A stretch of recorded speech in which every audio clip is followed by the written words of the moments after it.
Hello, what's up, Of guys? course. Welcome back to another episode of the Midweek Mix-Up podcast. Probably already seen it that Dutch have some problem with the audio, but he's fixing it. So yeah, man.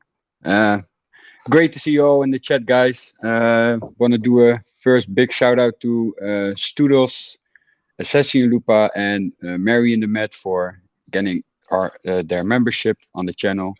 Really awesome, guys, and thanks for the support, of course. Um, as you guys seen, today we're gonna talk about the Xbox Gamescom 2021, um, Forza Horizon 5, Abandoned Mess, and Halo Infinite. So, oh wait, is my audio also working or not? Yeah, your audio is working, brother, and I think mine is All too right. now. So thank you very much, Pat, for taking over the introduction. Awesome Yeah, stuff. Welcome, everybody, to another episode of the Midweek Mix-Up podcast. Thank you to Pat for doing the quick introduction, as for some reason it wasn't picking up my Blue Snowball microphone, so awesome. But this week, as Pat mentioned, we're going to dive into the Gamescom 2021 Xbox conference, what we expect from it after the post from Aaron Greenberg earlier to kind of temper expectations. We will then go into the kind of constant updates we're getting for Forza Horizon 5 and just the map size and what we expect from it and what we hope to see from future expansions following the previous titles. Then we'll discuss the hilarity that has become the abandoned game that is coming out on PlayStation 5 and the abysmal trailer launch yesterday. And then we will tie it up with our thoughts on whether or not we will see the Halo Infinite release date this Gamescom and some campaign gameplay and our thoughts on that. But first of all, before we begin, we will get into our introductions for the panel. So first and foremost, we will start with our temporary host there at the beginning of the show, Patje. yes. How are you doing today, Patje? What you been up to, brother? Yeah, I'm doing pretty good. Thank you. Yeah, what I've been up to, work lately. Need to make some decisions, but already talked with you about it. So yeah, but gaming wise, been playing some PUBG lately again. The Ascent finished the game a few days ago, the main story. So side quests are up and running for now. But yeah, that's basically what I've been playing the last few days, PUBG and the Ascent. So Awesome and stuff. also Back for Blood, of course. Played with you few last weekend. Yes. It was, I guess. Yeah. Yeah. So yeah, that's it. Awesome stuff, awesome stuff. Next up, Archie in vacation mode, Boxenberger. How are you doing today, brother? What you been Good up to? evening, gamers. Good evening. I'm in a particularly good mood today because tomorrow I'm going on vacation for 2 weeks. So yeah, I'm in a very good mood. I only have to work like 2 hours tomorrow in the morning, and then I'm off for vacation, packing the car, preparing for Italy. Gonna be awesome. I already packed my Switch because I assume a lot of people will start talking about Hades again. Yeah. Yes. Have Because you that's bought coming into Hades on Game the Pass. Switch, or? I have it. I played it already on the Switch, and I'm going to play it again. I want to be part of the conversation when it's up on Twitter again, and yeah. So definitely looking forward to that. Yeah. What else have I been up to? I've prepared a video that I pre-uploaded on my channel, and I'm going to release it probably end of next week or something, so that the channel members and followers on YouTube have something to watch on the channel while I'm on vacation. I've been pretty busy with that, and yeah. What else? Death Store, guys. Amazing game. I'm at the final boss. I just suck and can't beat him. It's not a game. It's not a game you need to be worried about whether or not you feel like you suck, because everyone struggles with that game at certain points, especially the final boss. Yeah, the final boss is a bitch, but yeah, I'm loving the game. Absolutely amazing game. Yeah, what else? I've jumped into the Final Fantasy VII Remake DLC, Yuffie's episode. Also a lot of fun. And yeah, over the weekend we played Back 4 Blood. That was awesome. Yes, it was. It was. You liked it, Archie?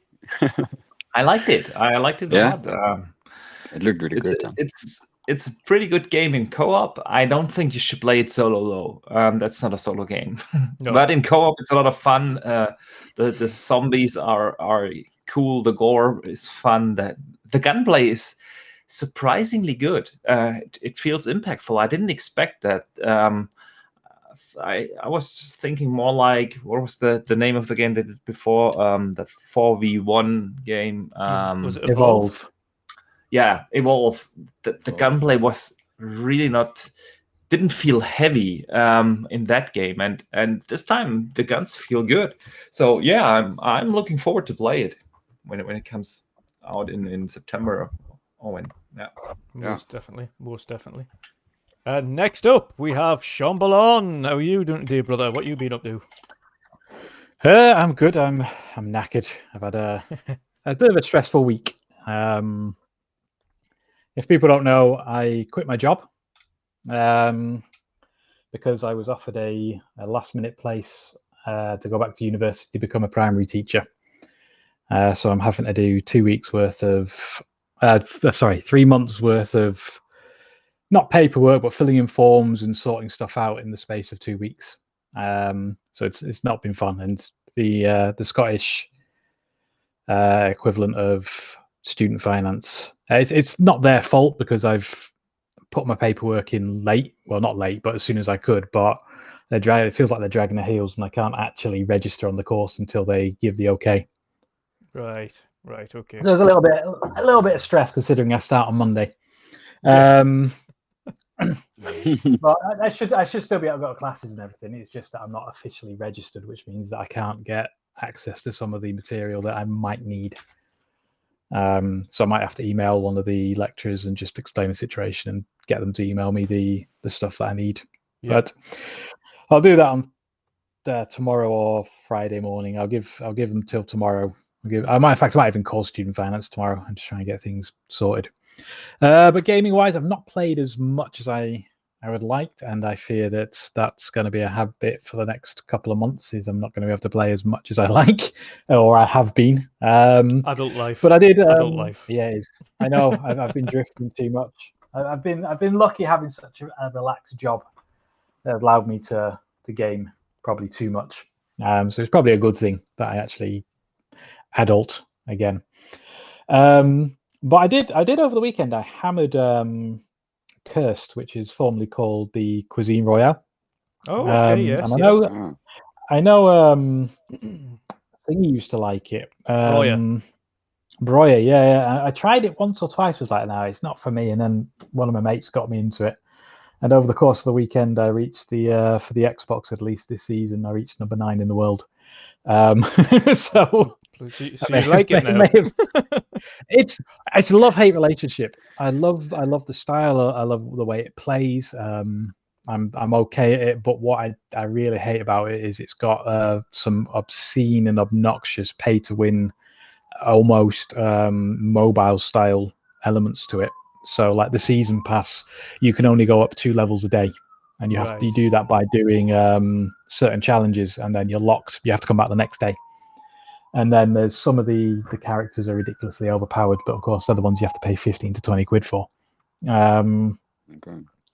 So that it's those elements that pee me off, especially when I die to someone who's just the newest character is basically a voodoo guy that can spawn in 3 zombies with assault rifles to protect him.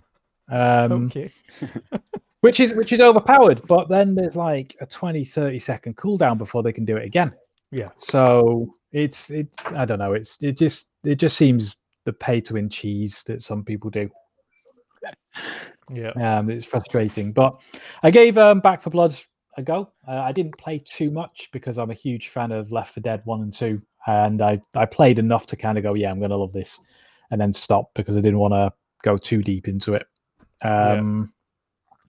And I finished The Ascent, which was funny because I must have stopped right at the end of the last mission. It took me about 20 minutes. I was like, I'll set aside a couple of hours to properly get into it and finish it, and I was done within 20 minutes. So it's just like, there you go. Well, fair But enough. okay, so you also played the end, yeah?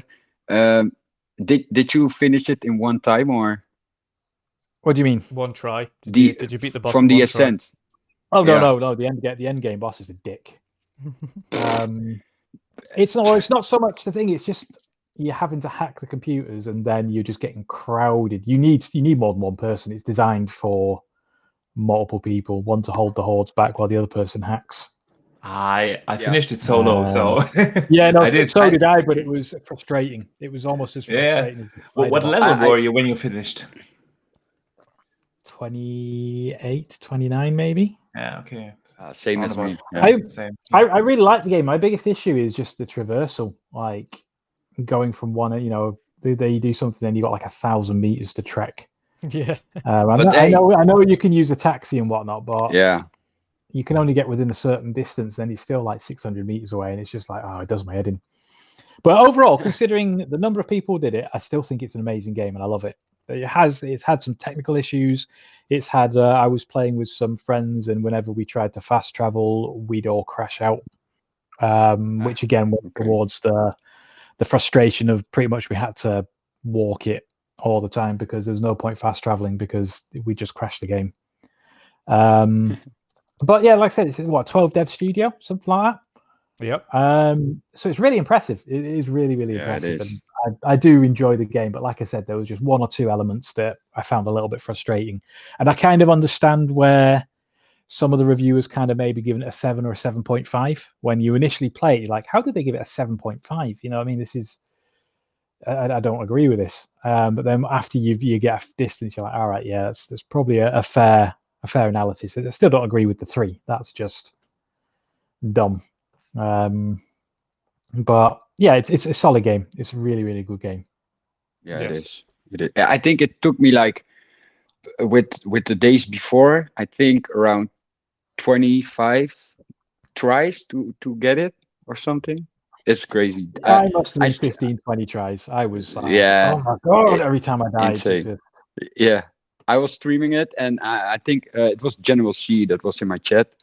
It was like 1 a.m. or something when I finished it, and I said I was keep trying, and then I said, okay, I'm gonna give it one more try, and that was it. So I also made a video. I think Dutch has Yep. it. So yep, So that'll be soon. going up. The finale. So Yep. if everybody wants to see the finale before you get there, we have that ready to rock and roll and put up onto the channel, so it will be coming. If anybody has looked at the chat there, we're going to have an awesome guest jump in for a little bit, and that's Mr. Boomstick XL. So he'll be joining us there. Before we go on and actually jump into the topics while we wait for Boom, I want to say again a huge thank you to our 3 initial channel members there who have jumped straight on. Studos, Assassin, Looper, and of course Marion the Mad. And also a huge thank you to Vin, Hertog Vin, of course, for his super chat. €5, just saying, sorry I couldn't make it. Have a great show. No problem, brother. Of course, I hope Not good work enough. flies over. not good enough. When him streaming from his crane. Yeah, I want to stream from the top of your crane next time in a hot tub. In a hot tub, yeah. He just fills his crane cabin with water and bubbles. And there's a little duck. Oh, dear me. Brilliant stuff. But yes, so the initial topics for this evening, we will start with the weirdness that is, of course, the abandon mess. Now, if you haven't already seen this on Twitter, if you're not on Twitter, there's a game that is coming out for PlayStation 5 called Abandon. Over the course of the last few months, there have been semi-intentional / unintentional rumors that it was Kojima working on it. It was his secret game, etc. And then this developer come out and kind of clarified it wasn't Kojima and it was himself, and that the rumors are damaging the game, etc. But all in all, it's in terms of its advertisement, it's been really bad. Every time they go to show off the game, there's nothing to show, or there's a technical issue. And yesterday, it was absolutely no different. So they hyped up this special reveal trailer of gameplay that was launched as an app on PlayStation and was later to come onto YouTube. The app didn't work. When it come round to the after putting up a post saying, "Are you ready?" People were then greeted with a thing that said, "Sorry, well, basically you launched the app and it said it wasn't available." So nobody could get onto it. It was a mess. Yeah, it was an absolute mess, to put it an understatement. Then they said they had technical issues and that they would update people, and they've went silent since then. They haven't got that technical problem solved. It is still just a gameplay trailer. I think they've been far too complex for this particular issue. Before we get into our thoughts on that, Mr. Broomstick XL joins us. Hey, what's up, there he is. everybody? How's it going, brother? What's up, Hey, Boom. Hey, what's up there, Archie on vacation mode? What's up, dude? Yeah, man. Tomorrow I'm going on a vacation, so I am in a particularly good mood here today. Last podcast before the vacation, Boom. Unfortunately, I won't be at your show tomorrow because that's when we are already going on the road. Driving probably. away. Yeah, no, that's perfectly okay. Tomorrow's my last show for no Breakfast with Boom this Friday, no Breakfast with Boom or Xbox next Thursday. Mrs. Boom's on vacation Friday to Monday, so I'm gonna recharge the batteries a bit. Tomorrow's my last show, and of course I'll come back Monday and Tuesday, do prime time, and then one Xbox Factor, and then I'm gonna take the rest of the week off and just kind of maybe play some games. Now that's what a gamer's supposed to do, right? Apparently. I feel like I spend more time doing editing and things for the channel than I actually do doing games. Dude, try doing 4 shows a week. Yeah, burning the candle on both ends. But I love it. I'm not gonna lie. I did something very besides house cleaning, which everyone knows that I do because the missus is still not retired like me. I beat Death's Door today, and I am. Dude, how did you beat that last boss? He was an MF. Let me just say that. I got just under 500 gamer score. I kind of want to just go back and start getting the little things that I missed. Some of the achievements are cool.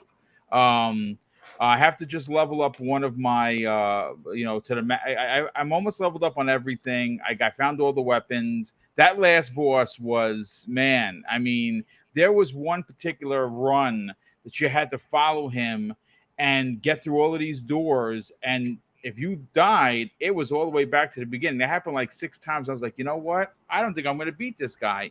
And then when I get the OP boss, I died like 20 times on him. I'm like, I'm going to be honest with you. I don't know if I can do this, but you know what? I did it. So I'm happy. But listen, I saw that you were asking a few other people to jump on. I figured, you know what? I got some time. Mrs. Boom is working late this week. It is a heat wave here in New York, folks. It is right now over 100 degrees in New Rochelle. Yeah, and you know what? F the summer, bro. Just F it.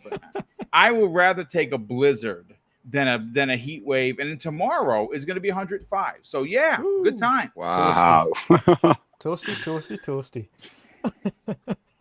Well, you jumped in right in time there, Boom, because we were just discussing the hilarity and the mess. We're just about to start discussing the hilarity and the mess that is the game Abandon, or at least the fabled game Abandon. Yeah. I'll get your point of views on it first, as you've just jumped in. Of course, after we've seen the mess and the rumors and kind of who it's potentially linked to, who it isn't linked to, so on and so forth. What were your reactions to seeing that game flop again yesterday, and even just trying to attempt to show off the game? Yeah, here's the thing. As the only guy that does the work for Double Barrel Gaming, and Mrs. Boomstick is helping on the back end. She's helping with artwork. She finds a lot of the stories. She sends them over. But the one that does most of the advertising is me. Like, you see me on Twitter. You'll see me on Facebook. You'll see me getting out there, throwing up my stuff. I'm very meticulous with it. Now, have I made mistakes? Sure, absolutely, because obviously that we're human, right? That happens, right?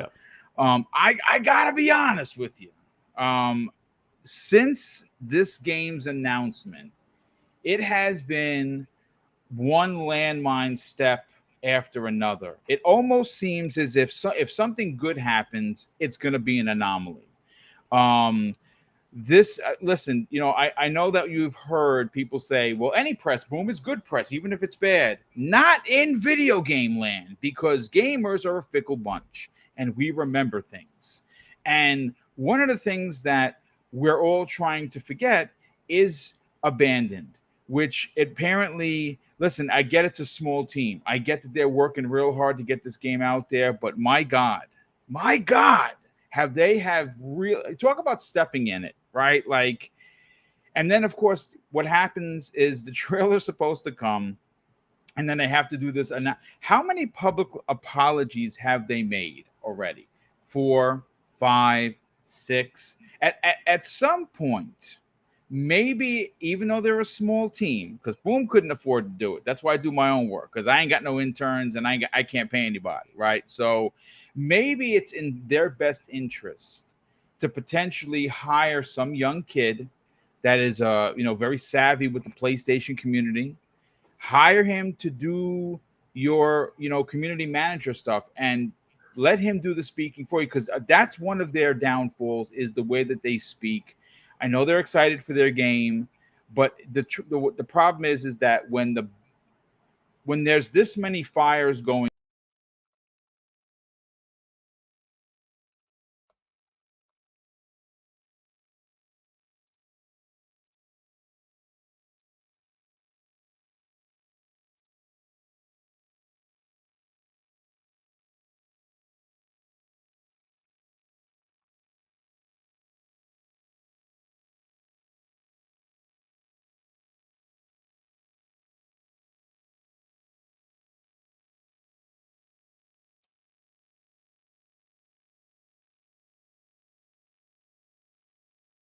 Yeah,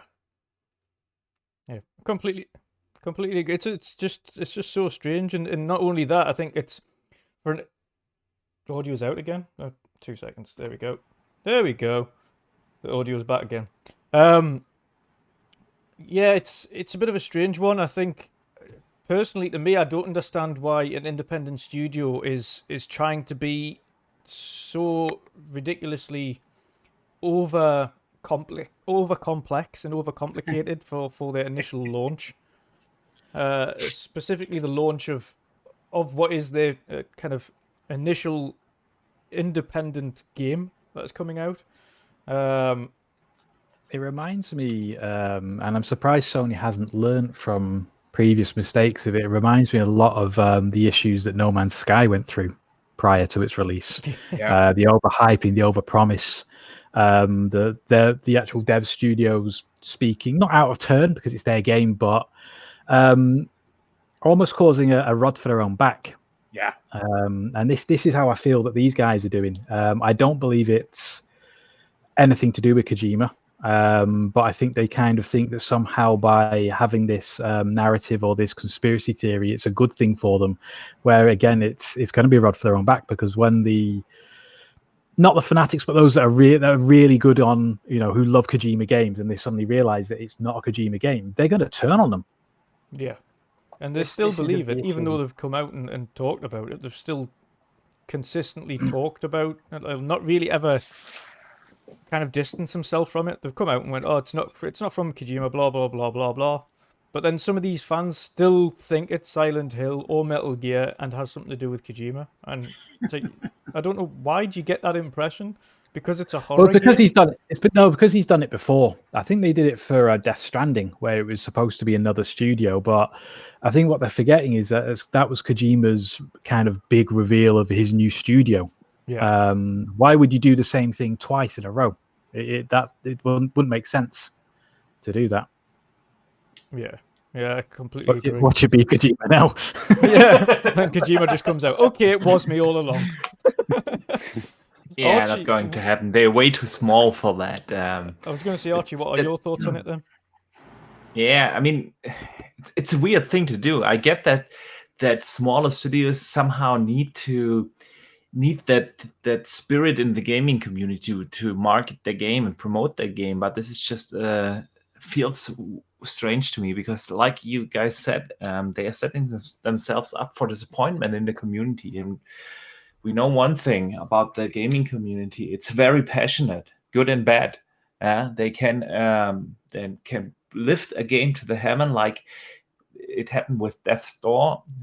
To be honest, whenever has a game that was made by two people, had the chance to become top runner for Game of the Year, that's just because people are passionate about it. But they can also bring you down, and so it's never a good thing to set up expectations you cannot meet in the gaming community. And I feel like that's what they're doing right now. They're setting themselves up in a position where it's hard to get out. And the thing that happened yesterday, well, that's just a mess. That's something you don't do. I always say the most valuable time you can get as a gaming developer, or even for us as content creators, is people giving you their time. Time is the most valuable thing. And yesterday they just wasted a lot of time from a lot of passionate fans, and that's just not good. Yeah, I completely agree. It's so strange, and it's another thing for me as well is seeing people. And it sounds silly, but I've never been hyped. I've never been able to really get hyped for a game unless I've seen something of that game. Like I can't get hyped for a game that is nothing. It hasn't materialized yet. And this studio so far has kind of painted a picture that they've got something really special going on, but they've never actually showed anything of this. Yeah. There's nothing. We haven't seen anything of the game so far, and there's such a high kind of fan face surrounding it already, because of the assumption that Kojima's connected to it. I mean, and that's basically all the goodwill they get right now, because I don't know, do they have a proper track record of amazing games? I don't feel like it. From the top of my head, I can't even think about a game they made before. Yeah, so it's solely based on the potential appearance of Kojima, and that's not good. That's not good for you if you can't keep that promise later. Yeah, it's just I think they need to step back. They need to start doing things far less complicated, because you shouldn't on your first, especially the first game that you're putting out on PlayStation. I understand internally you're extremely excited about it, but you just do things carefully. Your main focus, and I mean, if you speak to any other independent developer, they're just nervous putting the trailer out in the first place. They're not trying to they're not trying to go and make an app to show a trailer on the PlayStation or some kind of live experience or anything. No, just keep it simple. Yeah. Like the old adage is, KISS, keep it simple, stupid. You need to keep it that way. Just all you need to do is put out a trailer, make sure it's 4K 60 if you're going to go down that route on YouTube. Brilliant. There we go. That's all you need to do. Show something off. Can I throw a question to the panel? Yes. That I think that is underlying here that I thought about just listening to everyone's opinion on it. ID at Xbox, right? That happened yesterday. And we know that when a developer, it doesn't matter the size, 1 person, 2 people, 14 people. I mean, just look at some of the games coming out from Acid Nerve, 2 people, right? Yep. Tunic, 1 person, right? 12 Minutes, 1 person. Song of Iron, 1 person. The Ascent, 12 people, right? And all of these games are going to be in the running for Game of the Year at some point in many panels, in many magazines, in many outlets, right? The one thing that we have seen almost unanimously with every one of these developers is the support that they get from Microsoft is limitless. Whether that be, hey, here's this game, check it out, or you can find this on the store, or it's in Game Pass, or Larry Herb is tweeting it. We help you make a demo, whatever. Yeah, exactly. Right. Phil Spencer. Oh my God, Death's Door is so good. I love it. Right. So these people that hold such a unique position in Xbox are talking about the game. I've heard from several developers. I don't want to throw anybody under the bus or shout anyone out behind the scenes, that when they ran into a problem, They had a phone number and someone they could call, and almost instant, the problem was resolved. Whether it be technical, whether it be in advertising, whether it be on, I don't know what to do next, help, right? Is this because Sony has thrown up their arms and put the indie community on the back burner? Like we've heard Jim Ryan say numerous times, we are going to be focusing on the AAA experience, bringing you the blockbuster, AAA bombs that you expect from Sony, right? They used I mean, again, I'm not making this up, folks. We've seen how they used the indie community as a crutch for year 2013, year 2014, year 2015. And then once they started getting their big AAA stuff up, it was like, go back to the commons. Now, this is one of those situations that if this game Abandoned was coming out on Xbox, maybe someone from Chris Charles' team says, hey, listen, let's get out there, let's fix this, and get them on the path on how to speak about their game. So there's no more apologies, right? There's no more, well, we have to say we're sorry for the fourth or fifth time. I think that this is, yes, they're a small development house. Yes, they have done some, wrong things. They just don't have the right knowledge to get this stuff done. But what about Sony dropping the ball here? Maybe someone from Sony should have picked up the phone and said, hey, listen, where do you need some help, especially in the advertising? We can hook you up with somebody. But we have heard the indie community says, listen, trying to get in touch with anyone from Sony is as impossible as finding a pot of gold at the end of a rainbow. Yeah. And that is very sad. So maybe, right, what we're looking at here is the failings of Sony trying to, that you maybe should have stepped in and help out this developer. I don't know. I mean, what do you guys think? I thought that was Archie first. Archie, what do you think? I'm totally with you. It's what we've been hearing for what now, 2-3 years, that they basically stopped the support of the indie games, more or less. Yeah, we've talked to people that are smaller developers, smaller indie developers, that literally said they can't get in touch with anyone at Sony, that they have an insanely high fee for your game to even appear in the store, and that you more or less have to pay for discoverability in the store. And this is a perfect example here. It's a small developer, whatever they are cooking up. I don't think they are doing something with Kojima. They are way too small for that. But that's the thing. The platform holder needs to give a little support. If they have, I was assuming that they put out some sort of small interactive demo, something like the PT. I was always thinking, you remember the PT demo that came out in 2014 or something like that? Probably they had something like that in mind, but that's something you need to do with a bigger partner that helps you to put that on the platform, helps you a little bit with the netcode, helps you to run things smooth. And Boom is spot on here. And that's where Sony should or could step in. And if they see that this is something that is a little bit over their head, then they can also stop them and say, dude, don't do a interactive demo or something like that, an interactive experience. Just put out a trailer. Yeah, something like that. A little bit of advice, guidance, support. Definitely. That's what platform holders are here for. Yeah, that's their job. It's not just a job to get a lot of the revenue that is made with your games. It's also to support you and help you make your game run best on the platform. Yeah, 100%, 100%. Sean, what's your thoughts on the situation now, the kind of way that indies attract Sony versus Xbox? I think, like his Boom said, it's almost like it's a pattern now.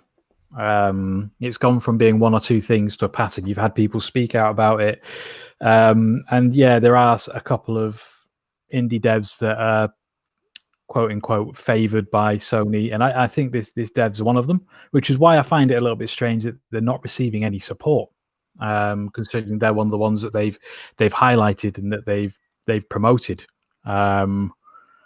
So yeah, I can't quite understand why Sony isn't jumping in. Like I said before, why they're allowing a No Man's Sky scenario to build again, rather than just kind of going, actually, let's just take a step back, show us what you've got, let's have a look, let's work on it. Okay, well, I like that, but maybe we should not bother doing this because there's too much fluff. Or as Boom said, just release a trailer in 4K. Yeah. It just seems really odd. Just the basics. Just stick to the basics. Yeah. Stop being so overcomplicated. It's kind of overhyping your own game. As you don't need to do that. If you've got something that's worth showing and people love it, they will do the hyping for you. That goes for everything in social media, no matter what it is. If you've got something that people like, they will do the advertising for you. Yes, you've got to have a basic kind of advertising ability in the first place, but we've seen that from the likes of Song of Iron. Like, his game was shown off originally on ID at Xbox before the Xbox showcase. Kind of year before last, was it? Last year, 2019, I think it was. Or was it 2020? But then we seen, of course, then the fans picked up on it and then started getting on more and more shows, and then then the fans start retweeting it and getting involved in advertising it and advertising it and advertising it.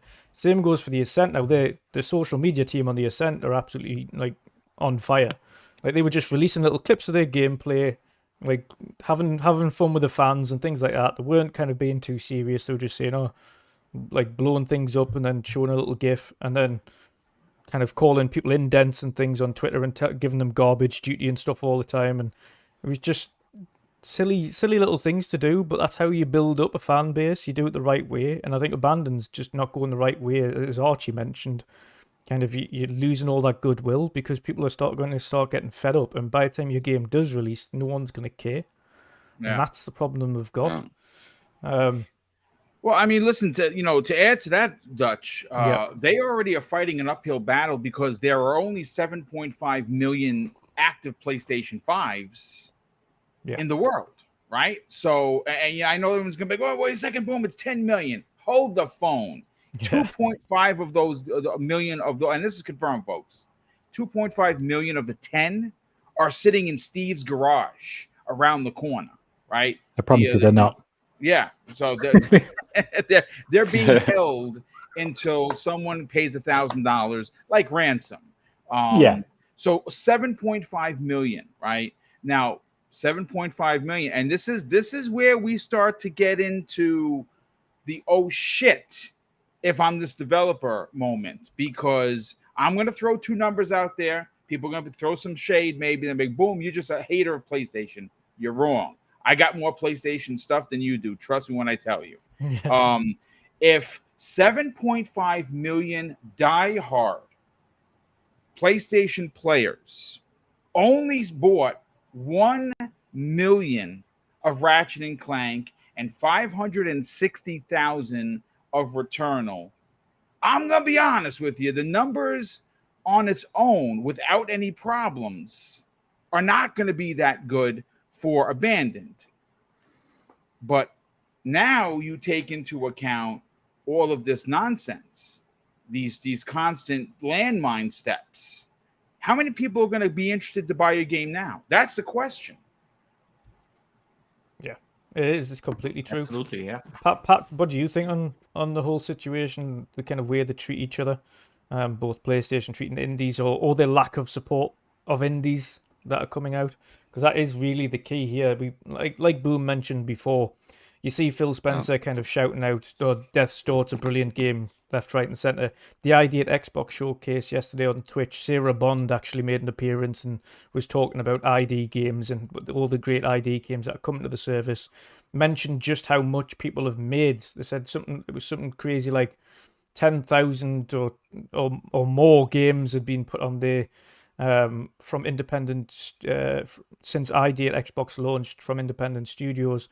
And collectively, they've made over $2 billion worth of revenue for themselves, not for Xbox, but for just these independent developers. So they're actively promoting independent growth.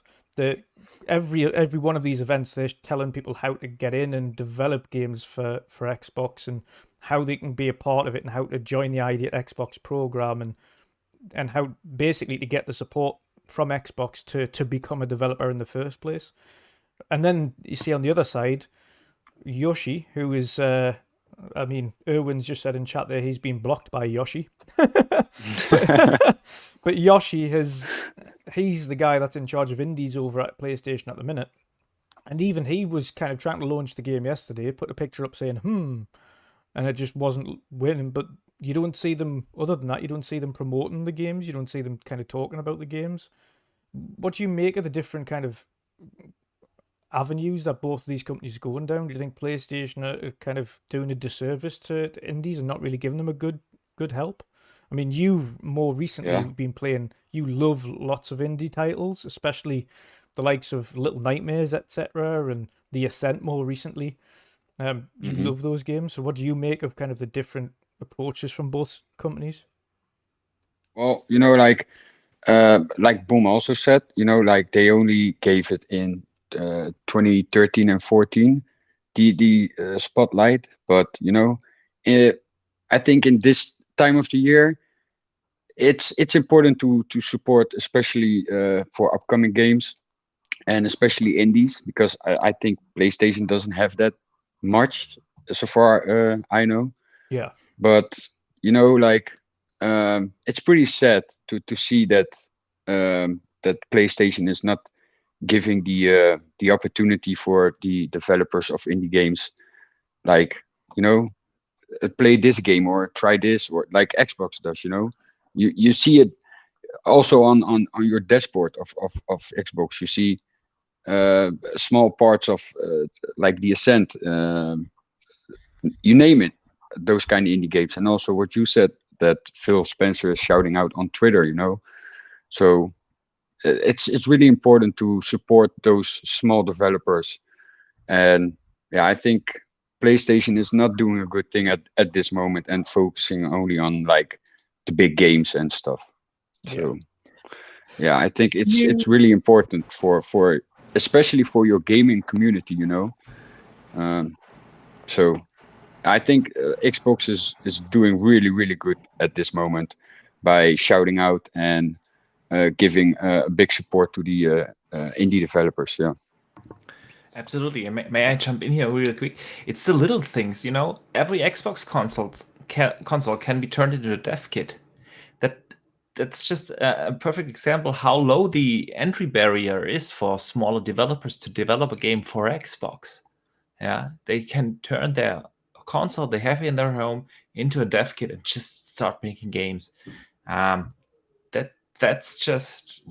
shows you how big the commitment from Xbox is for getting smaller games on the platform into the ecosystem. Yeah, completely agree. Shom, I think you were about to jump in there as well. What were you just about to say? Yeah, I was just gonna ask you guys. Do you think the way these two companies go about with the indie developers has a direct effect on the fans? So I mean, like you see the indifference that Sony seems to have towards indies, and you kind of almost see that mirror with some of the hardcore fans, and the same for the Xbox. You see Phil Spencer, Aaron Greenberg, and that lot really big up these things, and then you see the likes of Joe from Song of Iron be on our podcast, be on Boom's podcast, be on Dealer's podcast, and for them it's free promotion. There's been other indie devs have managed to get onto other podcasts, and I mean, fair enough, I don't follow too many PlayStation podcasts. I think one of the main ones I follow and listen to on occasion is the Trophy Room. But you don't tend to, or at least I haven't. I don't know if the chat or anyone else has seen any different, but I don't see devs from PlayStation centric podcasts really appear on there. And I wonder if it's they see that Sony seem to be a little bit indifferent. It's just like, yeah, sure, just come onto our platform, yeah, whatever. Compared to the outright advertising, even just having ID and Xbox in itself, you have a dedicated team working with you to get your games up and running, get the promotion you need, any help, we're here for you. You don't see that mirrored. Yeah, exactly. And one thing we've heard from all of the kind of indie devs we've spoken to so far, that includes Delala Studios, Thomas Seller, and Joe from Song of Iron, is that even though they've rarely needed the help from Xbox in terms of creating their games and things like that. They've said if they've ever needed it, it's always been there. They've always just said, yeah, drop us a line and we'll answer you as pretty much as soon as we possibly can. And they said when they have needed that support, it's been there in pretty much instantly. Like, they haven't had to wait hours and hours and hours for a reply, or days or weeks. It's been within 5 minutes they've had a reply or some kind of resolution to a problem from one of the guys at ID at Xbox.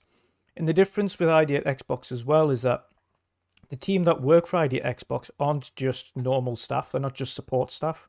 The team that work for ID at Xbox all have kind of a development background of some way, shape or form. They know how to fix problems. They know how to kind of suggest routes and things for engines that they might be using, whether that be the Unity engine or the Unreal engine, etc. They're all well trained and well versed on how to fix problems if needs be, and on the hardware itself. So I think it all really boils down to the team and support team as well that they have there. And I think, as we've mentioned there, the ID at Xbox program is really starting to get kind of come into its own. Of course, the showcases are still need a little bit of work, but yesterday's was definitely a marked improvement over the previous one. Better hosts for starters. Blind Steve, absolutely awesome host, and an awesome community member as well. He's done a lot for people, especially on the accessibility route, and kind of having him there to speak to certain developers about certain accessibility options as well within those games yesterday was good.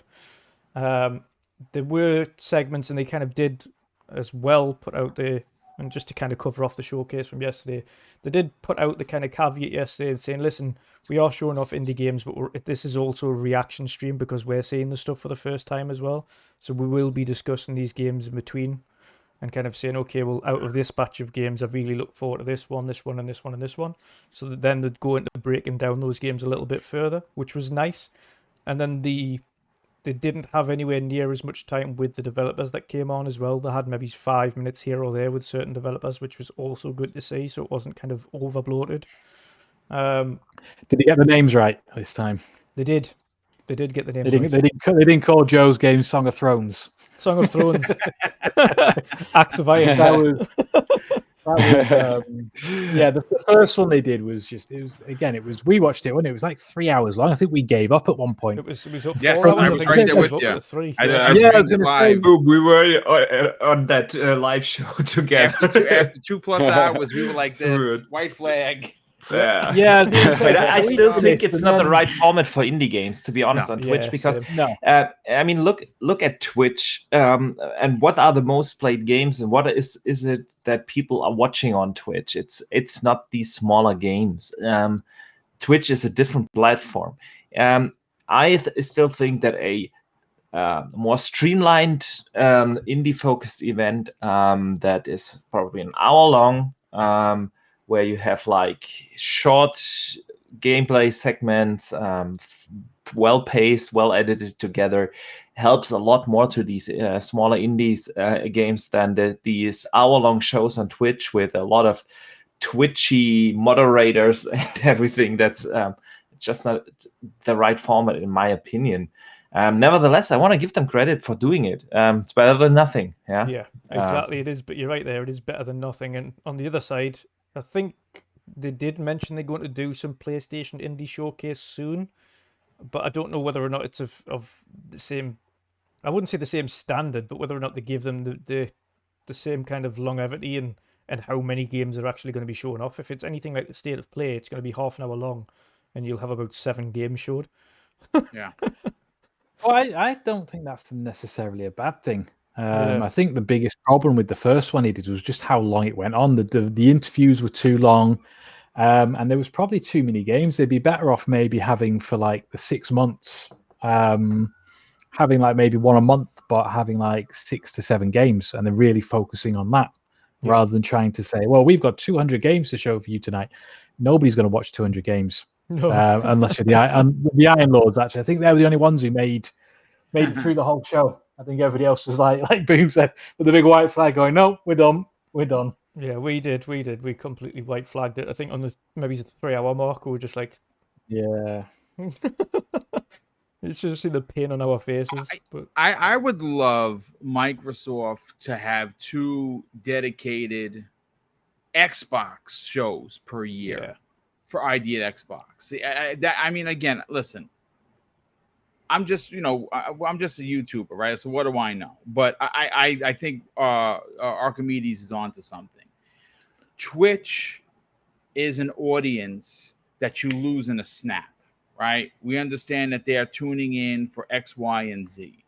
I listen. Like I said, I don't know who said it better than nothing. Yeah, I suppose. But if I'm an indie developer, and I'm already working with Microsoft, and it's a great experience for me, I would much rather a 60-minute ID and Xbox show where we get, at the back end of the show, they do the scissor reel of everything that they showed, right? To kind of give us one more look at it. And give us, you know what? As much as the developer interviews are great, right? For these types of shows, we just need to see the game, right?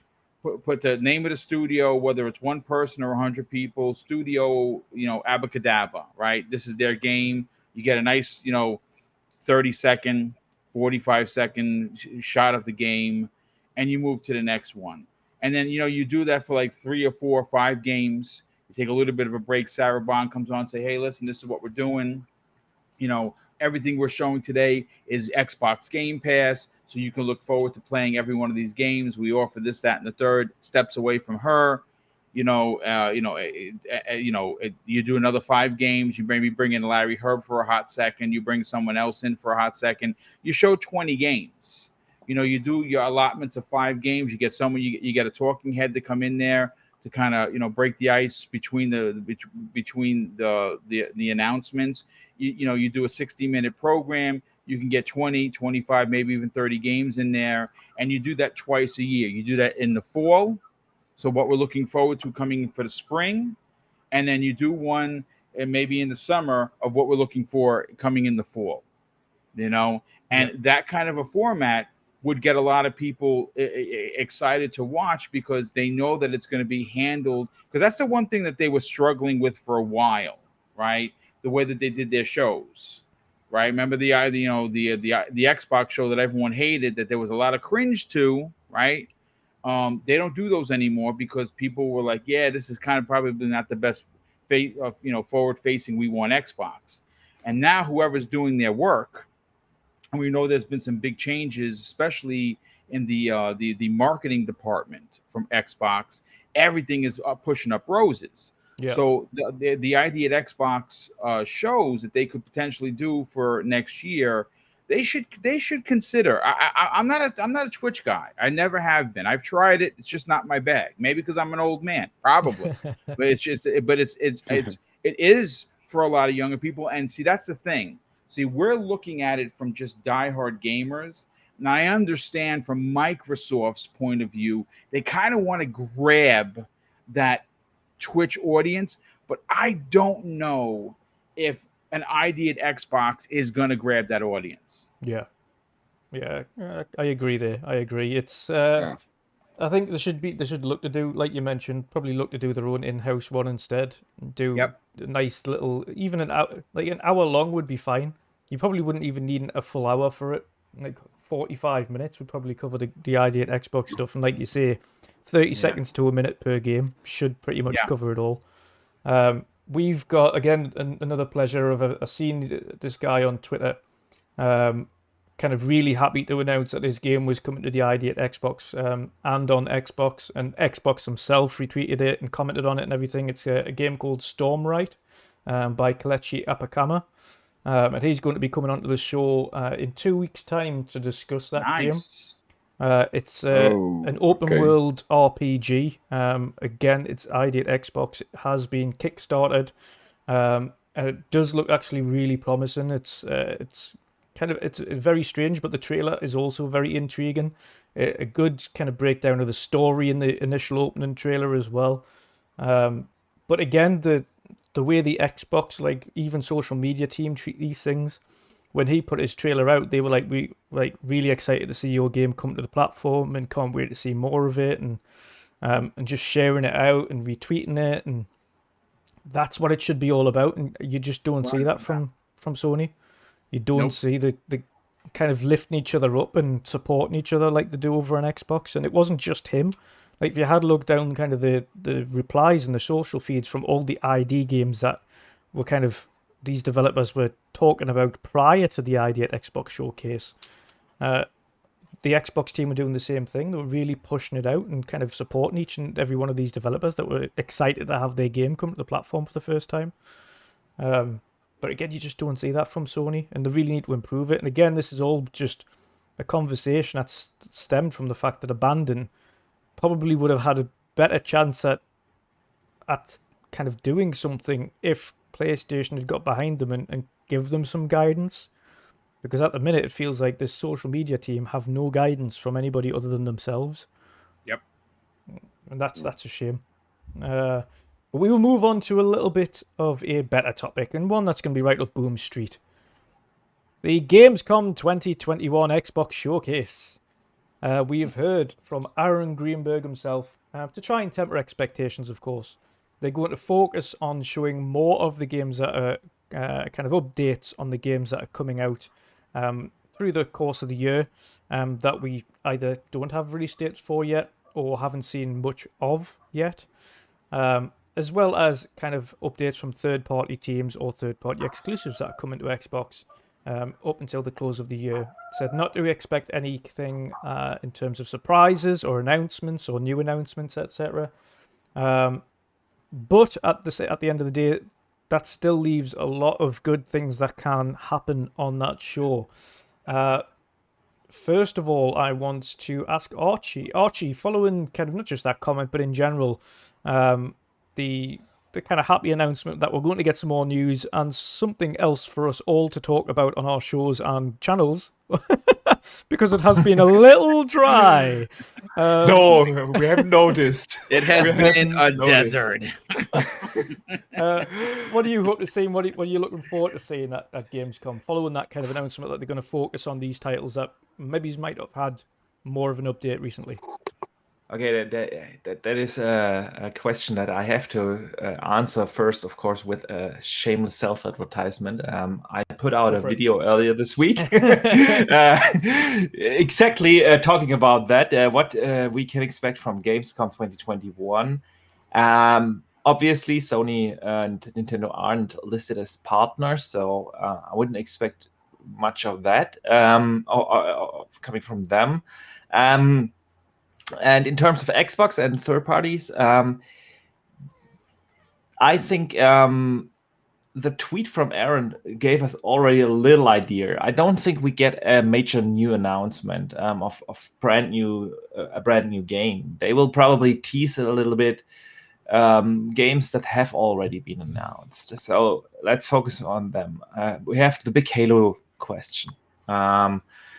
When does it come out? What does the campaign look like? And Gamescom is going to be the biggest show before the fall season. There's nothing bigger coming for the rest of the year until the Game Awards will happen. And by then, we all assume the game will be out already. Yeah. So, yeah, what better stage to show off the Halo campaign and probably even give a release date? I mean, it's the biggest stage. Gamescom is huge. In terms of raw attendees, it was even bigger than E3. Yeah, they have like 250,000 people going to that event prior to COVID. Obviously, this year it's going to be digital, but you know what I mean. So yeah, that's definitely the stage where they could or should announce that. And then we all know about Crossfire X and that Remedy campaign. It is set to release this year. They recently confirmed that. Yeah. Crossfire X is still due to 2021. They tweeted about that, I think, like 3 weeks ago, maybe 4 weeks. Right? Yeah. Right? Yeah, we haven't seen that game since the July event 2020. And yeah, so that's definitely something they could or should show over there. Then Yeah, so they have those two shooters. I also assume that they will talk about, of course, the games that that they have confirmed for this year. We will see a couple of teasers, and then I think we will see probably one or two games that they already have announced but haven't shown gameplay yet. My personal thought was Avowed, because we have heard that rumor now multiple times that they had a gameplay trailer ready for E3, and last minute they pulled it from the show. We know that Obsidian has been working on the game for many years now.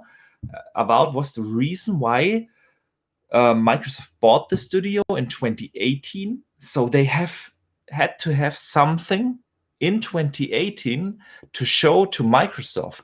So we can assume that they have been working on that game at least for like 4 years now. And I still think it's going to be one of the big releases in 2022. Obsidian is a very reliable, very well-organized studio. And so that would be an awesome thing to do. If it's not Avowed, I could see a couple of other games. They have announced, I mean, come on, they have announced 21 first-party games. Only first-party. I'm not counting in the Stalkers and stuff like that, which are second-party games, yeah? I'm just counting in first-party studios. 21 announced games, and we haven't seen outside of Forza Horizon 5 gameplay for any of them. So they have a lot of things they could potentially show. That's what I expect from Microsoft. A couple of interviews, of course, for all this, the smaller games that come, probably the Gunk, Scorn is. Then we have that space shooter game. I'm blanking on the name right now. Come on. You know what I mean? That space shooter. I'm trying to think, dude. Like, Hang on. I'm really blanking about it right now. You know what it is? You're on vacation already, brother. That's I'm already on vacation. You mean Halo? Chorus. You mean no Halo? What was I thinking? Yeah. The Halo. Chorus. Yes. Games like that, yeah, also all scheduled for this year. So that's what I expect there. And then we have a couple of third-party things also coming at Gamescom. Yeah, we have basically two big shows. We have that Xbox show, moderated again from Paris, which is awesome. I think he did a very good job in that after show from E3. And we should expect that kind of format. One last thing I wanted to mention. I tweeted about this today. I don't want to make a rumor up here, but isn't it a strange coincidence that on the day the Xbox announces their own dedicated show at Gamescom? Because up until Monday, we all thought they would just have 1 or 2 announcements or 3 announcements during Jeff Keighley's show. Yeah, right. No, they have their own dedicated show, and they announced that. And literally 10 minutes later, they dropped that trailer for Hellblade. They stealth drop that enhancement patch and everything and get people talking about Hellblade again. Yeah. So I don't know if that's a coincidence. Yeah.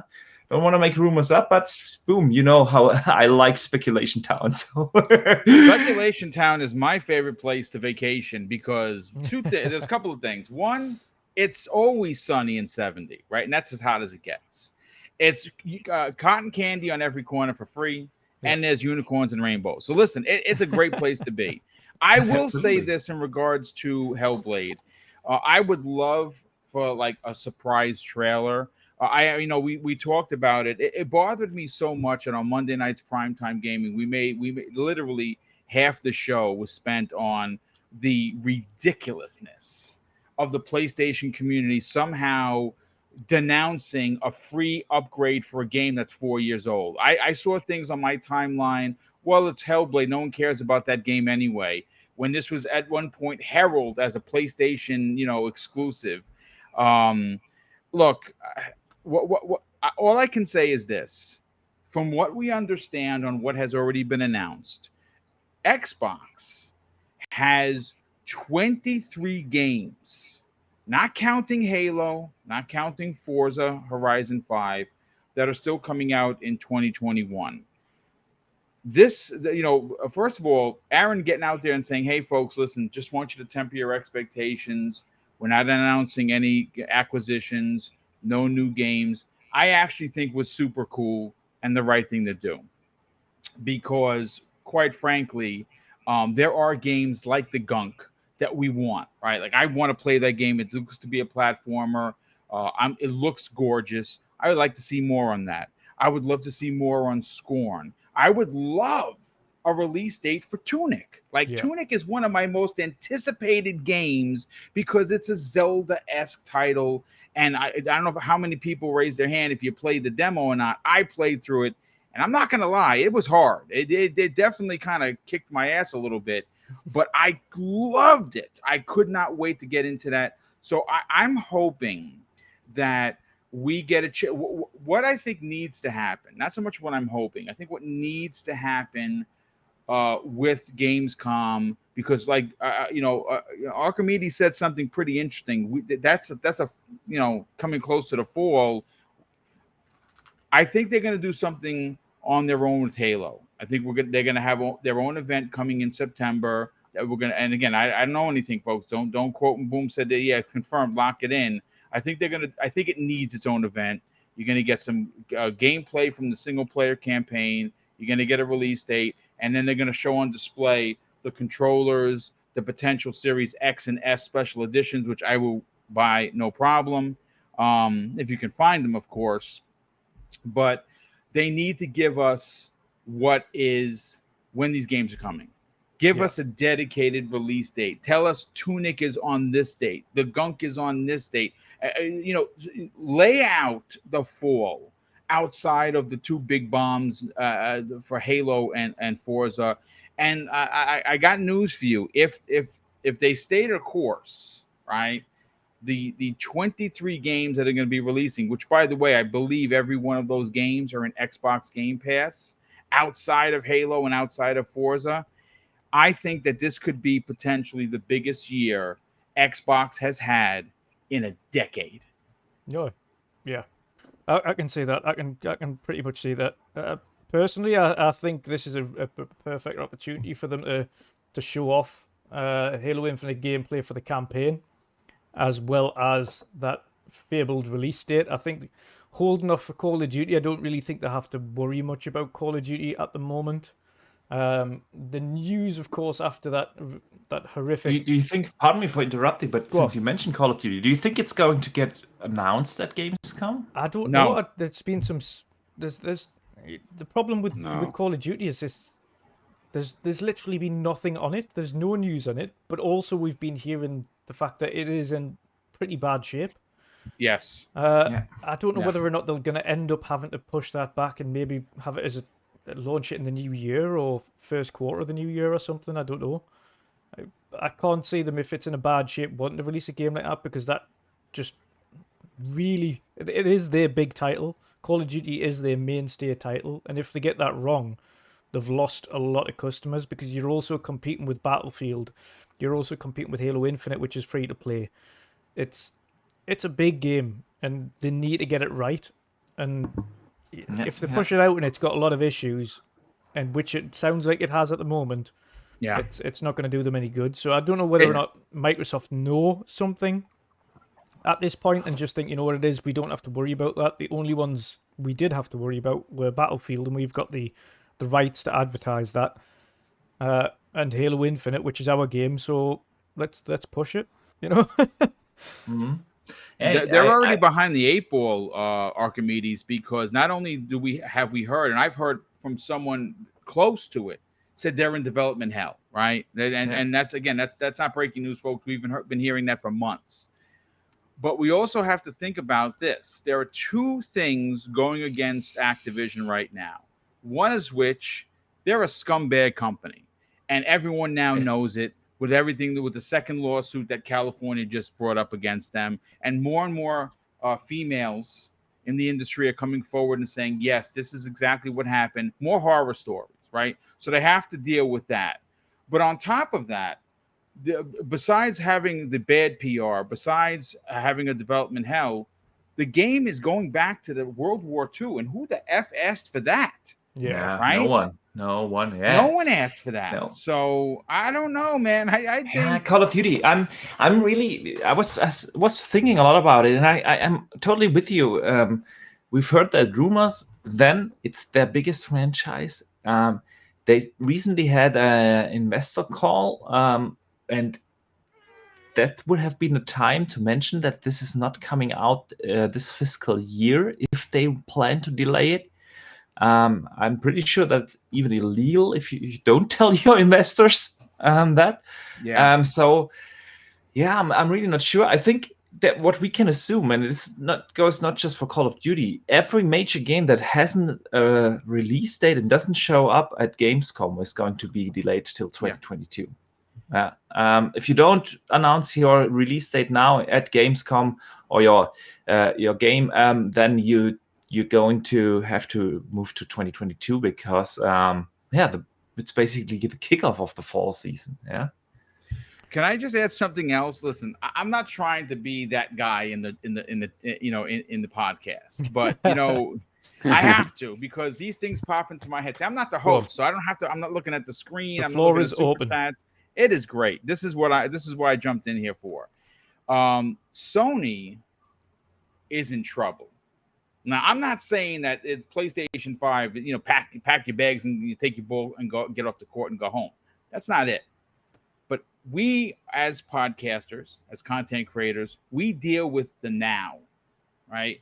So we're looking forward to, well, what does the rest of 2021 look like for Xbox? Well, for Xbox, it's all green, right? And I'm not just talking about dollars that they're going to make. I'm just talking about there's a lot to get excited about for Xbox. If you're a Nintendo fan, I'm a diehard Nintendo fan. I got Metroid Dread. I'm looking forward to that.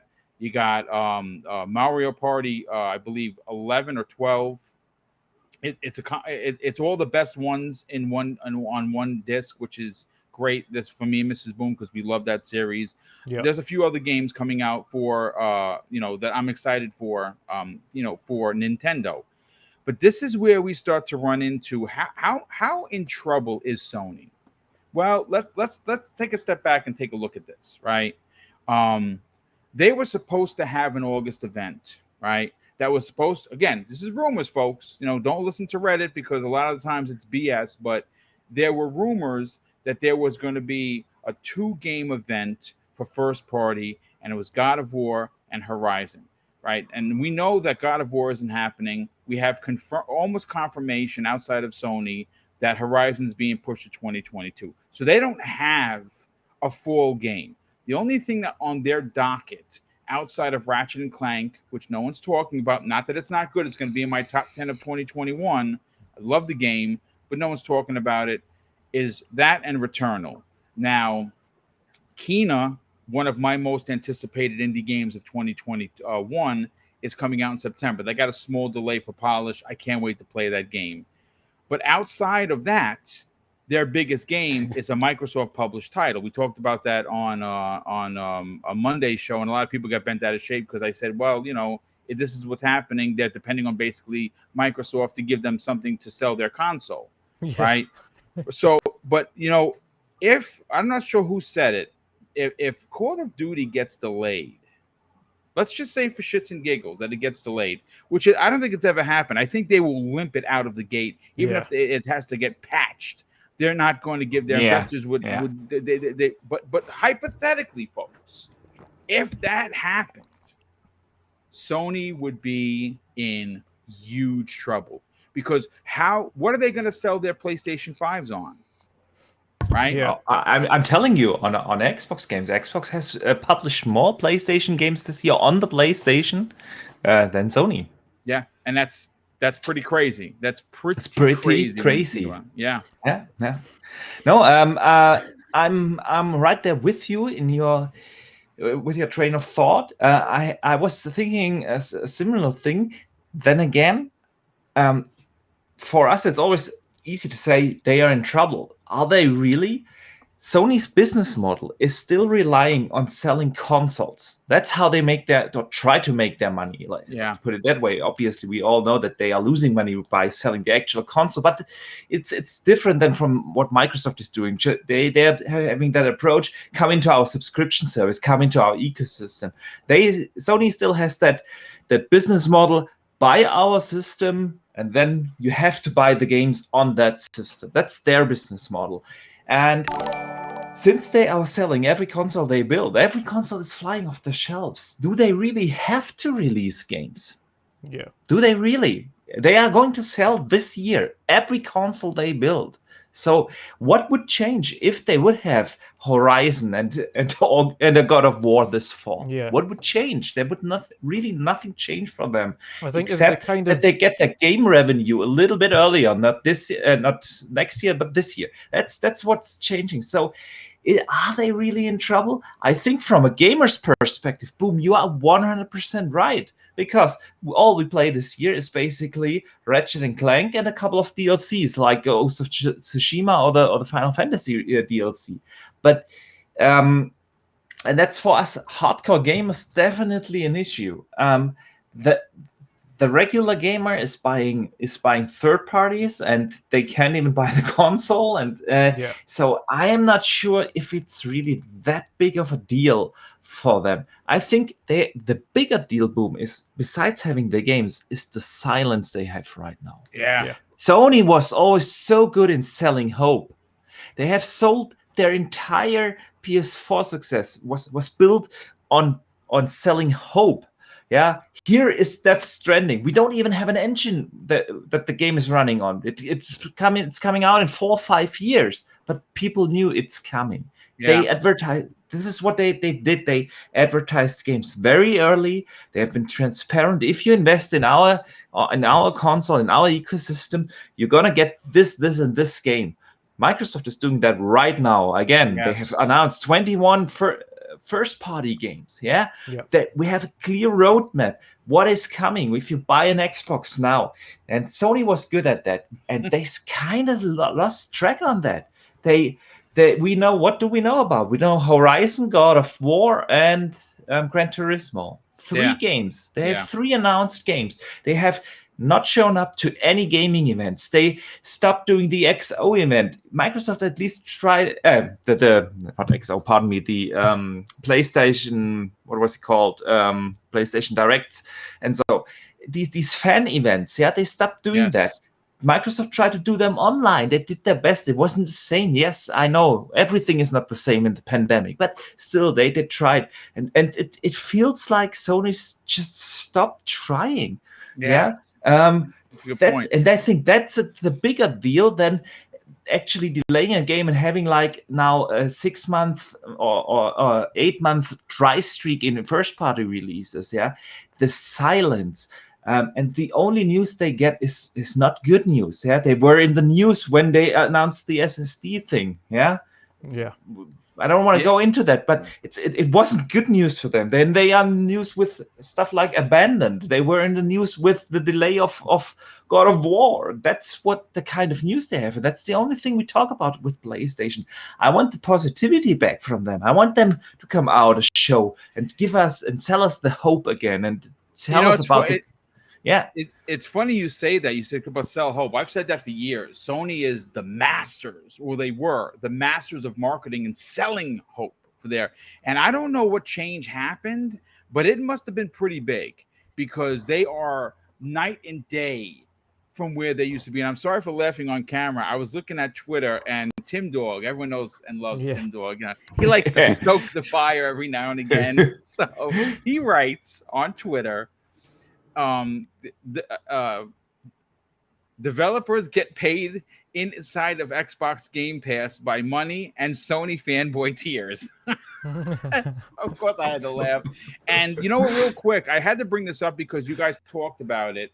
And apparently us having a general conversation, I think that had brought a lot of knowledge and, I think positive questions to of what's happening with Abandon. Apparently, right now, as we speak, it is exploding on the scene because everyone are doing videos that have confirmed that Kojima is definitely involved with this game, and that is sad.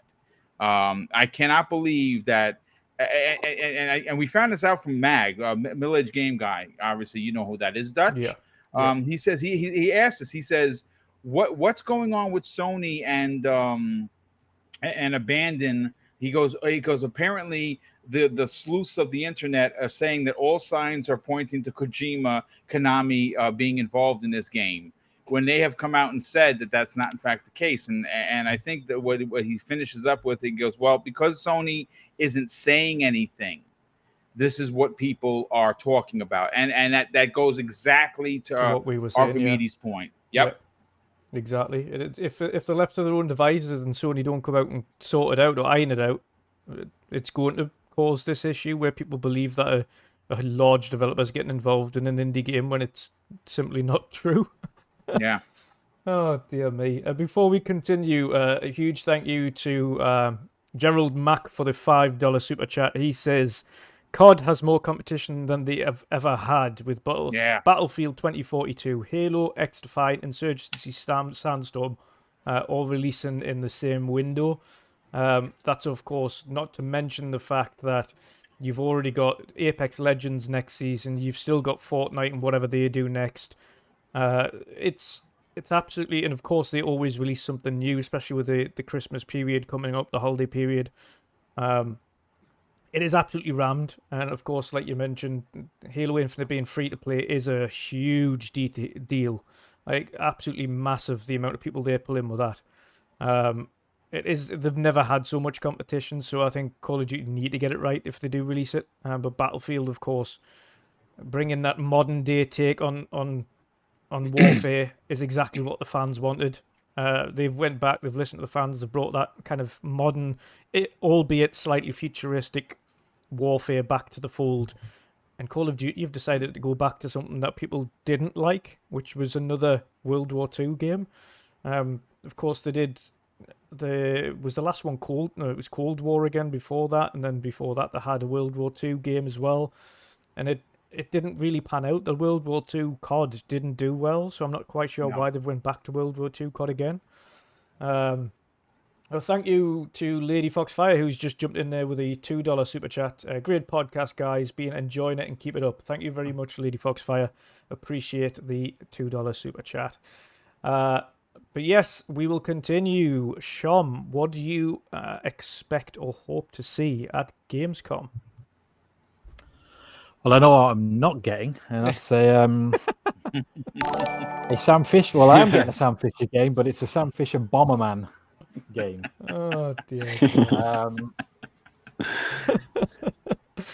We'll give you a moment of silence. Every game we don't want. Oh, yeah, no. I mourn for Sam Fisher and Third Echelon. I really Listen, do. I am right there with you. I've called it at E3 5 in a row, and I'm still wrong. I blame you for this E3. I got so hyped off your prediction when I watched your show. I was like, yes, he's right. It's happening. It's got to happen. It sounded really good on paper, but it didn't happen in reality. The lights go out, and then you hear the sonar come on. You're like, it's Sam Fisher. I don't know. You're going to hear that sonar in Bomberman. It's all right. Yeah. Phone over and over. But yeah, no. Getting back on topic. I'm really interested in seeing like I think it was Boom said the Gonk. I'm quite interested in. There's quite a few that I mean, what's happening with the what's it called? The Chinese one. I know which one you're talking about. Bright Memory Infinite. Yeah. That's I'm still a bit releasing more this year. of that. Good point. That game also disappeared from the face of the earth. I know he said that he'd struck a couple of issues with it, but he's been pretty. Up until very recently, he's been pretty active, kind of. Shows as he possibly can, kind of trying to put out new trailers and things like that all the time. So I mean, he's another single developer, and he's doing absolutely awesome work in Unreal. But it's and that's on Unreal 4 as well, isn't it? That's like 5, yeah. Yeah. So hopefully, I mean, if it gets pushed that, maybe he can flip that over to Unreal 5 if it gets delayed.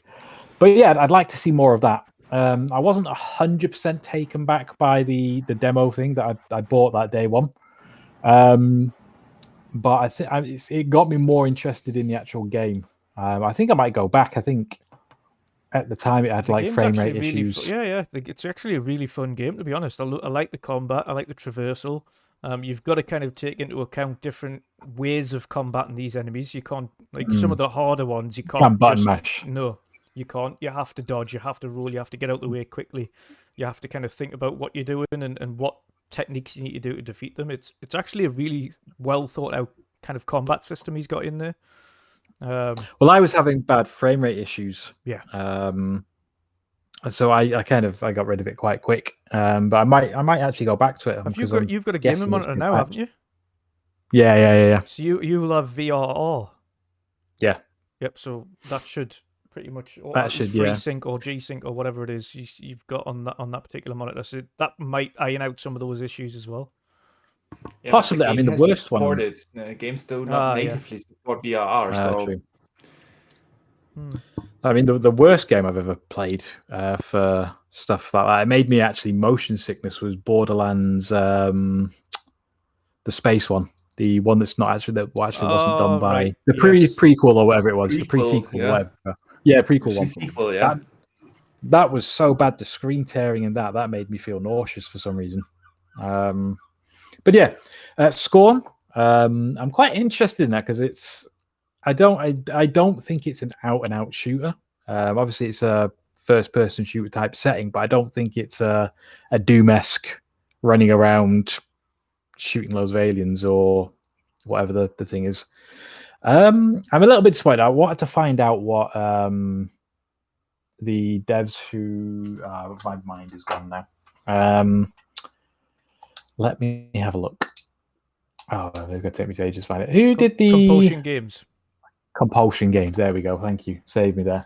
I'm really interested in. I'm really interested in what they've got going on. But I'm obviously they're not going to be there then because everybody knows that they've got something, but they actually haven't officially announced it. Therefore, it won't make the thing. But yeah, I mean, I'm interested to see what is coming out still from last year that was announced. That 90% is slipping my mind because it's now turning to jelly. State of Decay 3. Do you think we'll see some of that though? Do you think that's still too early? I'm not expecting that to be E3 next year at minimum. Yeah. He did say updates on games coming this year, specifically. So I don't know. It really depends on. I mean, they mentioned again. I think it depends on whether or not they're intentionally trying to mitigate or at least downplay it so that they can't surprise people with what they show off. I was going to say, they've done that a couple of times recently. They kind of said, "Oh, nothing to see here. It's fine." And then they have E3. Then they have E3, and everybody's E3, like, "Oh my goodness, that's the best." Yeah, that's the best E3 that you've done is in living memory. Yeah. So yeah, it's like they do quite like to play things down. I think they need to be a bit bolder. I think they're doing it out of fear of what happened during the Xbox One era. Yeah. That the amount of times they said we've got the best show for you, and then it was like we've got 120 games, and everybody was like, "Nah, it's a bit mad, that wasn't it?" Yeah. So yeah, I think they're a little bit wary still. Where I think now that Sony seem to be tripping up over their own shoelaces, I think they should really be trying to hammer home stuff. Oh, I completely but that's agree. just me. Completely agree. Pat, what do you hope to see at Gamescom? Out of the games that you've seen and you know of and are coming out this year for Xbox, but don't have potentially definitive release dates or haven't had much gameplay, etc. so far, what are you looking forward to seeing most, or at least seeing more of? Well, first of all, I think I'm just gonna let me surprise myself with it. Yeah. Of course, there are games that probably a lot of people want to see, but Also, like Assassin Lupa said in the chat, I want to see some news or some new things from Fable. You know, it's a game that I've never played before. Also, a game that I don't know a lot about it. So, but you a need lot to of play that people on are really Gamepass. hyped. Yeah, Yeah, I think I'm Yeah. gonna do that. I'm gonna check it out The- for sure. Otherwise, The we can't anniversary let you edition. back here on the panel here. You gotta play Fable. fact, get off now. Get off now. But yeah, Download it. like, but and we you know, want a like, review by next like I said before, you know, I'm gonna expand my experience with the gaming. So yes. definitely gonna take a look on that. But yeah, like I said, Assassin also said in the chat, Fable. So I think that's the one game that I'm looking for if they have anything news on it. I think it's So- a bit early for that. I'd love to see Fable, but I do think, Yeah, like Dutch said, I think it's could be. predominantly going to be this year. Yeah. Stuff that's coming out this year, maybe early next. I think what they might do Probably. again is kind of maybe it's within the next 6 to 9 month kind of window. Yeah, next I E3 don't- maybe. Yeah, I think up potentially kind of leading up to E3, anything to kind of cover that bracket. And then June, of course, they can focus on the longer term stuff. So anything that might fall within the next 6 to 9 months. I don't think they'll stick predominantly to everything that's just coming out in 2021 because they'd be pretty limited. You might see a surprise of a Fable or a Thingy 3. My brain is really gone to mush today. Yeah, I need to eat some chocolate. State of Decay 3.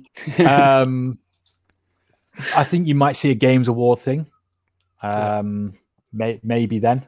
Maybe I still want to see what Ninja Theory have got for that Project Myra. Is it Project Myra? Project Mara. Yes. Yeah. Yep. Yeah.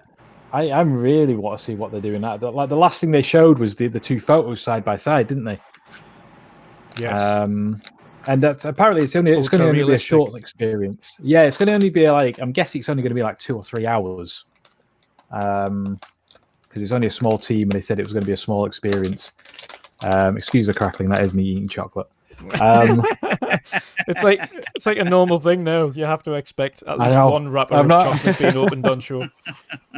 I've not got me up. It's not going to be me because I don't have any snacks anymore here in Not my today. house. I'm starving. Yeah. But yeah, I mean, I think something like that, some big surprise you're probably going to get at the Games Awards rather than Gamescom, which is a shame because I do remember the Gamescom being almost like the mini E3 where they did drop a couple of big things. But again, we're in a pandemic, so what can you do?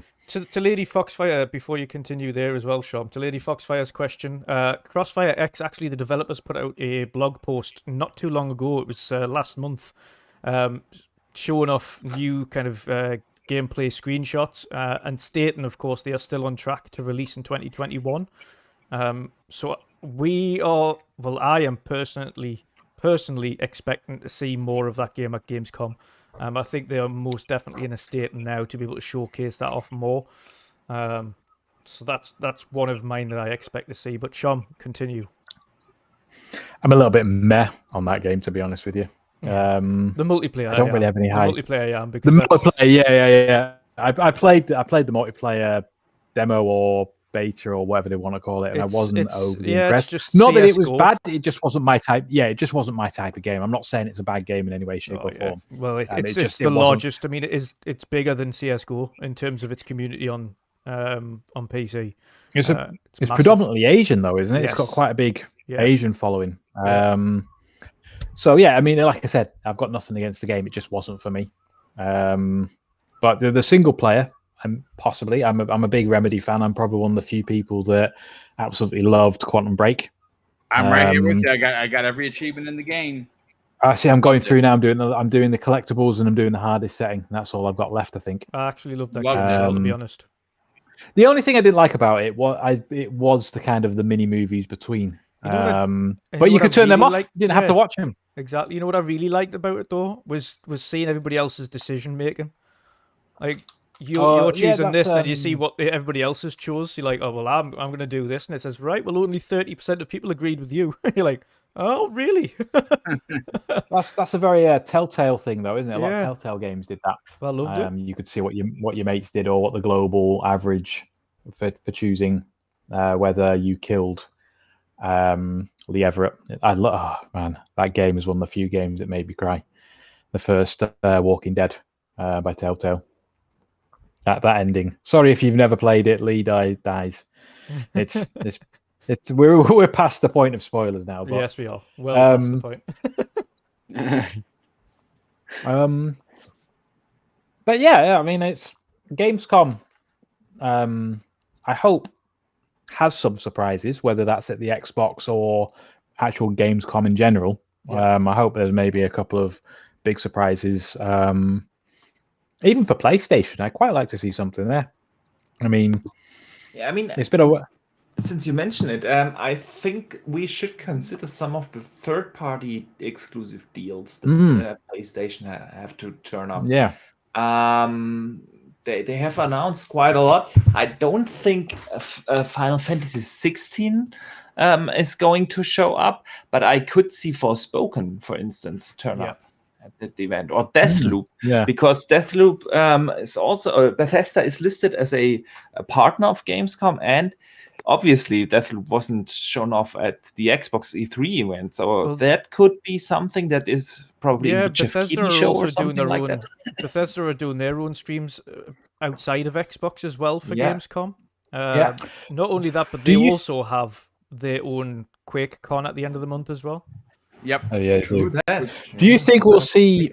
Do you think we'll see something extra for Deathloop and Ghostwire Tokyo as Xbox owners? Do you think we'll get like a DLC or something, or or an added imagine extra? them announcing a release date for both of those games next year?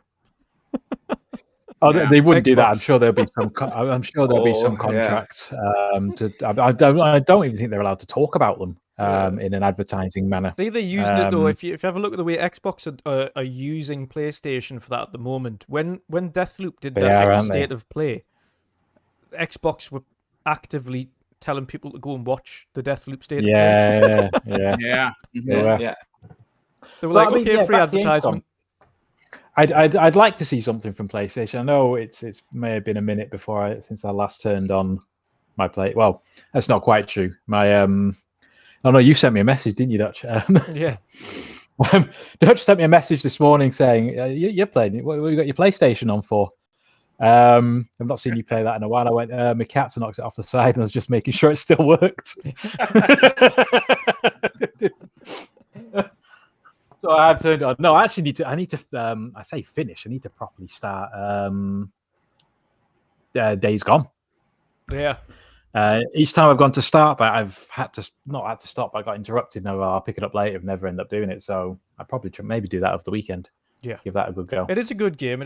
But of course, it depends on how many open world kind of games that you've been playing, like along the lines of Ubisoft open world type stuff. Because again, obviously, even though it's guns, which is a bit different to the vast majority. Days Gone is good, but it is a very much an open world Ubisoft-esque game, much like a Ghost of Tsushima. So it depends how worn out you are by big open world games. To be honest with you, I'm not at the moment now, because I put down Valhalla. I've been playing a lot of indies. I've been playing a lot of battle royales. I had to put like Valhalla down because for the same thing, I was getting burnt out. I was playing too much of the same kind of stuff. Yeah. And there's only so many times you can go to a certain waypoint and open a map, do some side missions, do a fetch quest. And yeah, I was just kind of like, I'm just getting tired. You look at the map and it's just so overwhelming. So hopefully with Days Gone, that won't happen, because I've barely started it. Because I tried to get back into Valhalla recently, and I looked at it and went, I don't know what I'm doing. I don't know where I am, and I'm too far to start again. So I'll come back to that.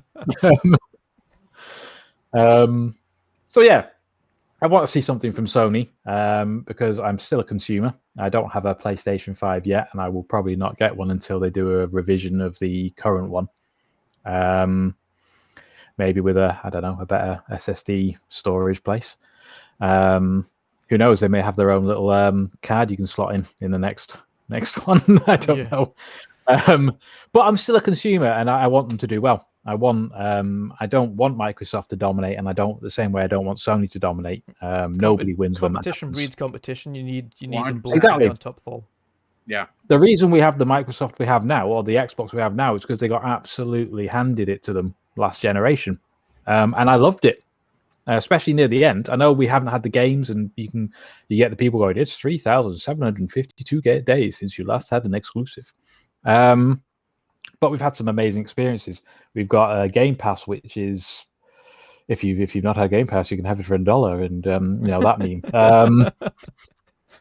But yeah, I mean that's what I want. I want both companies. don't really care about Nintendo. I've not cared about Nintendo since the N64 maybe. But I want the two main ones for me to do well, and I want them to be going at it. And I hope Sony, Jim Ryan, whoever it is, gets pull the finger out and actually start doing something that the PlayStation fans deserve as well. Yeah, I completely agree with that, to be honest.